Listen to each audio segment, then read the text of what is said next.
Handa na ang mga malalaking ospital sa Metro Manila sa pagsalubong ng bagong taon, lalo na sa mga mabibiktima ng mga paputok. Si Ryan Lesigas sa detalye.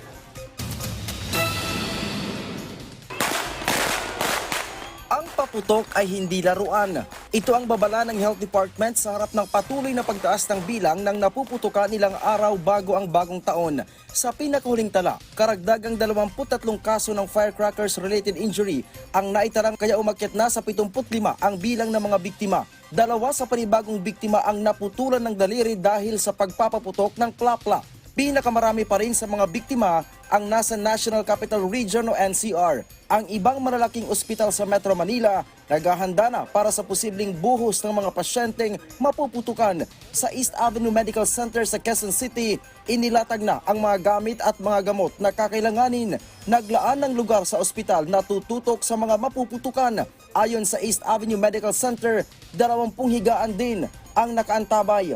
So dito sa East Avenue Medical Center, handa na kami para doon sa celebration ng New Year.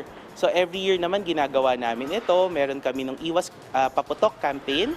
So ngayong umaga, sinisimulan na namin mag-set up ng dedicated area para sa mga firecracker-related injuries. Sa ngayon, wala pang pasyenteng na isusugod na may kinalaman sa paputok.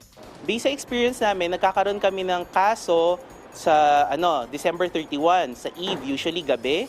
Tapos dumadami sila nung madaling araw or after after midnight ng January 1, and usually hanggang January 2. Doon namin nakikita yung mga majority ng mga kaso namin.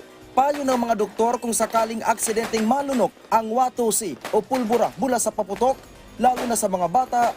Ang pinaka first aid doon ay huwag pasukahin yung pasyente. So ibig sabihin, kasi di ba yung iba parang sinabi painumin ng sugar, painumin ng milk. Ang pinakamaganda doon ay huwag pasukahin. So huwag po tayo magbigay ng kahit ano. Tapos dalhin agad yung pasyente sa pinakamalapit na pagamutan para ma-assess. Samantala, payo din ni Dr. John Paul Ner sa mabibiktima ng food poison ngayong holiday season. Ang food poisoning kasi na usually bacterial yan. So hindi agad yan, yung simptomas hindi agad nakikita. So it will take around hours or days. So pagka gano'n natuloy ang pagsusuka or pagtatae, maganda po na dalhin nila yung pasyente sa pagamutan, baka kasi may dehydration na.